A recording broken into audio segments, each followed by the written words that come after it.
What is it, Wicker Basket? I just don't know who to go with to the Cherry Blossom Spring Fling Cupcake Smash Baking Contest Dance of Friendship, Passion, Romance, Love this month. Charles Wolfhart the 17th asked me yesterday with a bouquet of flowers, and before I could say anything, Preston Gallagher the 3rd did the very same thing. I don't know who to go to the dance with. I'm sure Normal Girl has some sage advice. You really think so? You're right. I am a strong and independent woman. I didn't master the art of penguin kisses, sword fighting, baking, and dog walking in one night just to not know how to make up my mind.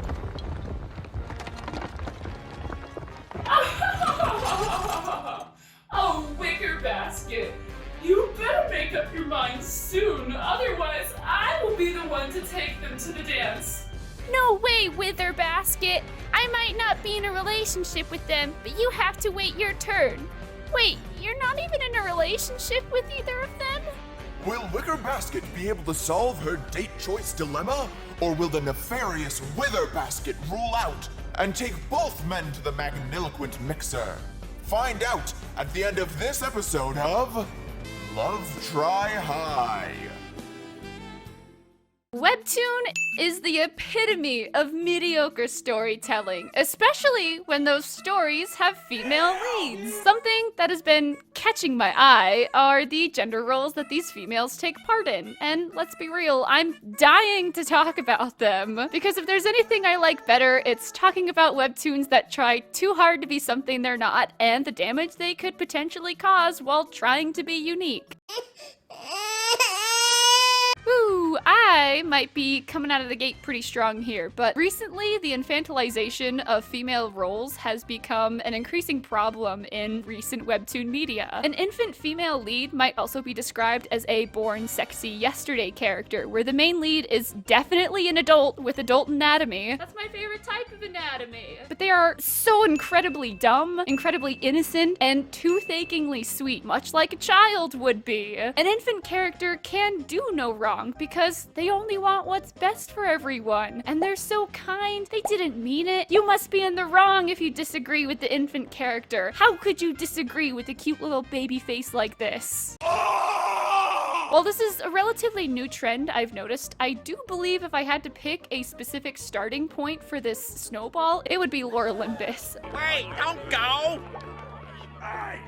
You stink! I know, a lot of people really like Lore Olympus, and this was actually a comic that I started to read way back in the day when it first came out, and then nothing ever happened, and it never ended, so I stopped reading. But, you know, back to my point. Persephone is a really good example of an infantile or born sexy yesterday character. She's constantly drawn very short, but very, very busty, with this absolute perfect hourglass figure. And when we compare her to her love interest Hades, he is usually seen towering over her, making their relationship seem a little bit more like a daddy-daughter date at Cold Stone. Throughout the course of the comic, we are shown that Persephone can do no wrong. She only wants what's best for everyone, and she again is tooth-achingly sweet. I think part of the problem with this trope is that usually these characters are placed romantically with men who are ages physically and or mentally leaps and bounds ahead of the freshly 18 characters. FBI, open up! Or the characters that are just mentally leaps and bounds younger than the very adult love interest.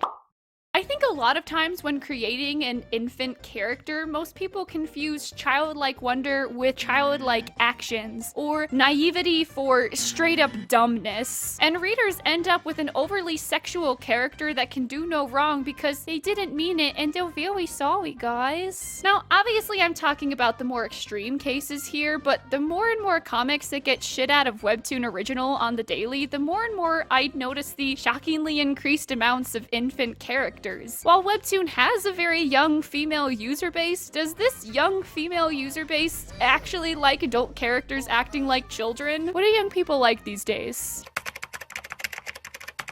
Shopping? I don't know what they're doing on Webtoon then. Oh. But honestly, I don't really get the appeal of adult characters acting like kids in comics like these. You would think that if the goal was to appeal to younger audiences, you wouldn't have a majority of these comics be based around adult characters. When I was actively reading books as a kid, I would usually gravitate towards books with characters that were my age. And books about dogs. Lots of books about dogs. For another example, in My Guardian Demon, the entire premise of this comic is that this ageless demon dude has to protect our young, underage female lead, so on. While the comic might allude to her being the same age as him, with like her being immortal or just reincarnated, it's still pretty uncomfortable as a reader to see him handling her like how you would handle a sack of flour. Well, yes, Heian can change into a high schooler in looks. That doesn't change the fact that he's mentally the age of literal China and forcing himself onto a high schooler that doesn't remember who he is. Literally, the comic starts off with Heian breaking into So-On's bedroom in the middle of the night and kissing her without her consent. But because he's hot and can turn himself into a young high schooler, the audience is expected to accept and condone this behavior. No, guys, they might look like a child, but they're actually a 35 million year old in a child's body, so it's totally fine. You need to grow up. Grow up? I'm 38 years old.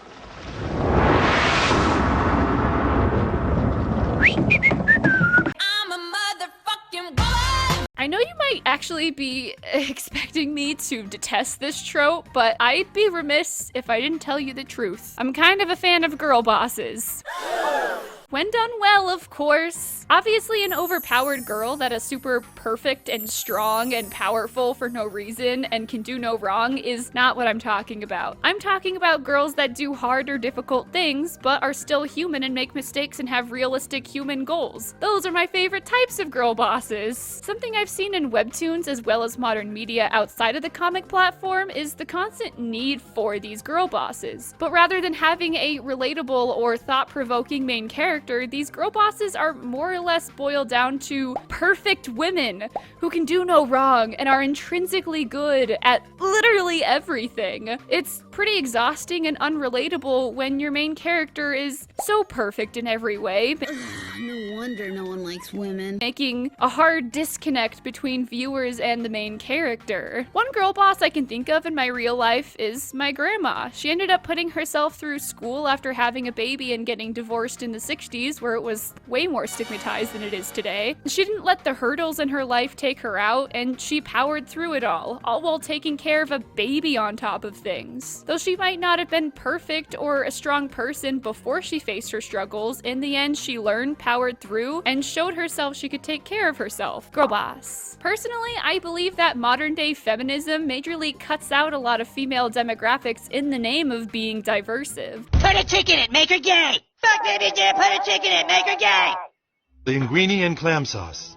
Excuse me, I believe I asked you to put a chick in this and make her gay. Having such unrealistic goals be pushed onto women is frustrating if you don't relate to the perfect badass Mary Sues, because ultimately, we all make mistakes in life, and having a perfect female role isn't a realistic standard. You can have a strong female character without them needing to be perfect all the time. One of my all-time favorite girl bosses in a webtoon comic is Junior from Dailies of a Junior Doc. We follow Junior in her life as she navigates the world of medicine in the third world country of Sudan. While school might have been very strict with rules and regulation, the hospital she works at has a different way of doing things. Junior might not be perfect, but she shows us she is a strong individual by taking on difficult tasks of helping people even when supplies are short or it's not how she's used to helping people. She has struggles and doubts just like the rest of us, but watching her rise to the task at hand is what makes her a true girl boss. And she does just that.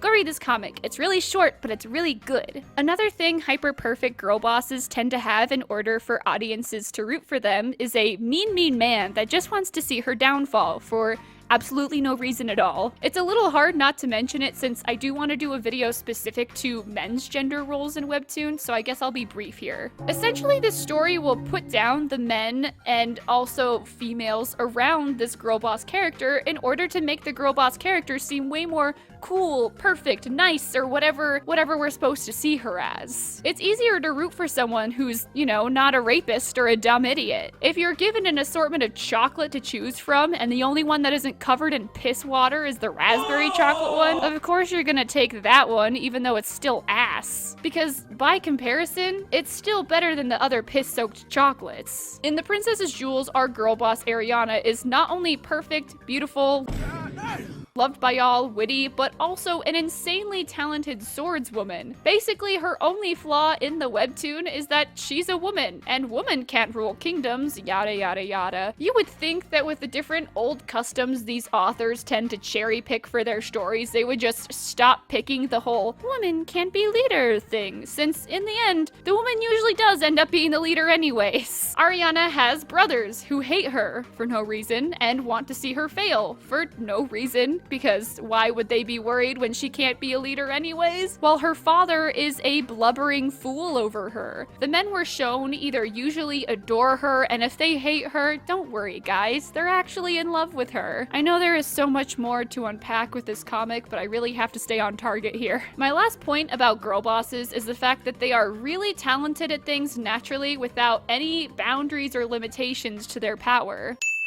I don't mind having a girl boss that is naturally gifted at something, because a lot of us are naturally gifted at things. But when they're perfect at something without putting any effort or hard work into the thing that they're trying to be perfect at, that's when it becomes pretty unbelievable as an audience. Imagine you have a naturally gifted violinist and a violinist that's been practicing and playing for 15 years. A naturally gifted violinist might sound good to their parents or the other family members at the barbecue, but ultimately the violinist who's been practicing for 15 years will be the better player. Girl boss characters are some of my favorite types of characters as long as they're, you know, characters and not overpowered feminine goddesses. It just sucks to have hard work and perseverance be stripped away because that'll take too long in a story to show. Here's a quick list of girl boss characters that I love and why I love them.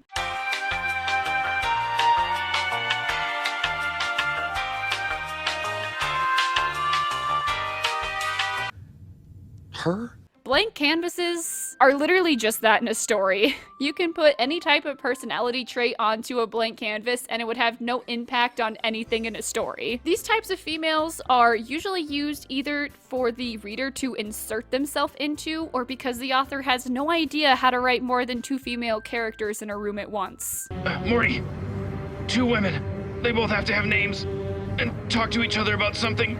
Rick! Other than a man. Let me bring up The Princess's Jewels just one more time. Literally no other women have character. While I've only read the first few chapters, none of the side characters in the story so far has said or done anything other than lift the main girl boss up by talking about how cool and pretty she is, or just existing to serve her. Come to think of it, I'm not 100% sure there actually is another female lead in this story. I basically have nothing a ton to say about the blank canvas because ultimately there is nothing to even say about a blank canvas since they're boring, useless, and can be written out of a story altogether, which is hilarious considering the fact that a lot of main characters have this issue in webtoons. I guess if I had to give a good example of a blank canvas character, I would almost say Maggie from Everything is Fine. Her cat head mask serves as a way to make her a blank canvas in the society she lives in and be just like everyone else. Ultimately, things like that don't work out for very long since you can't just turn off personality. I need to go back and catch up on that comic since I remember it being pretty good.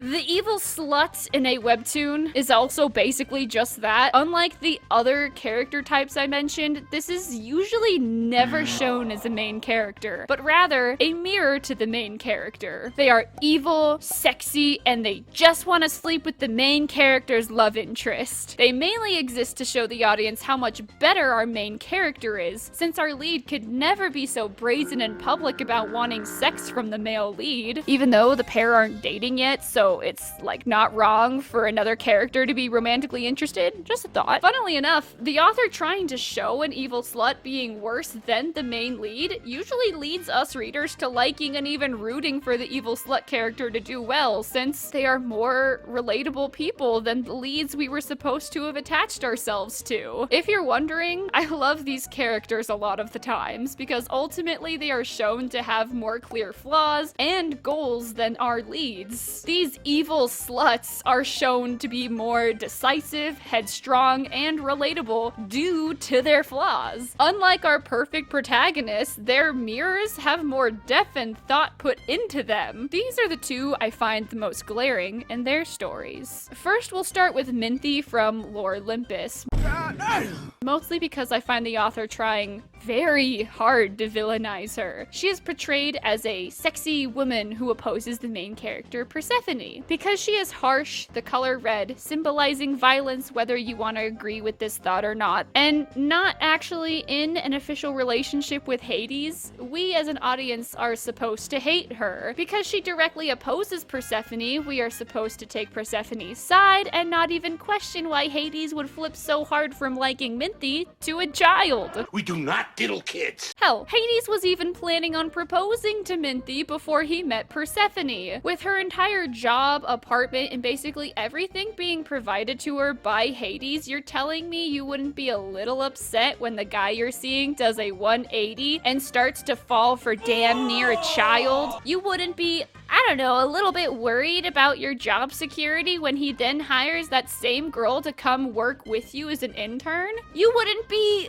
a little possessive of this person who you've been romantically involved with when he starts to show clear feelings for another woman? We as an audience are clearly supposed to see her as an evil slut caricature, but when the author then writes and shows us all the reasons she is the way she is so we can hate her even more, does that actually make her a villain, or does that just make her a relatable woman? I don't know, sue me. Let's talk about Rashta from The Remarried Empress. She was literally created by the author to be the evil slut to the main character, Naver. That was literally the only reason she was initially inserted into the story. Except when we compare the two characters to each other, Rashta is leaps and bounds more interesting of a character than Naver. Naver has a perfect life and her parents love her and she's smart and yada yada yada. Rashta was born into slavery and has to work off her father's debt. She escaped slavery and became Naver's husband's concubine in order to never have to live the life of a slave again. She can't read, write, or do basically anything other than seduce men, which is her biggest strength since she used it to get out of slavery. But it's not even something she can accurately count on. And we as an audience are meant to hate her since she opposes the female boss babe. But could you really say you wouldn't do the same thing she's done to escape literal slavery? Screw morals and sexual promiscuity if it means you can be fed and have a roof over your head and, I don't know, not be a literal slave at the end of the day. This is why evil slut characters usually end up more interesting and thought out than the main character themselves. Since the author spends more time trying to tell us why the character is the way she is, she ultimately comes out more interesting than the main character. Maybe if the author spent the same amount of time thinking about why we should like the main character, we actually would. But, you know, that's just wishful thinking on my part, I guess. I feel a lot of these trying to step outside the social norms women usually trip on their way out. Oftentimes, the female leads get boxed in tending to stick to the same 3 traits they were supposed to have without further exploring the depth each of these traits has. I personally really don't like it when these women are so one-noted. I wouldn't say I've met a single person that can be described in 3 words or less, and that's what these webtoons do. As a girl, I really like being shown other females that, yeah, I might not relate to, but along the way, I get to learn about them and understand them and who they are as a person. It's usually why I tend to like girl bosses and evil slut characters, because when they're relatable and flawed, they are so much more innately human, and ultimately, that's what makes them good characters. I'm so glad we decided to put our differences aside and just go to the dance together. Yes, this is so much more fun than fighting over some boys. I was meaning to ask you, Wither, how do you get your blanket folds so sharp? I've been wanting to learn, but I can never figure it out. I use an iron. Wow, that's a great idea. I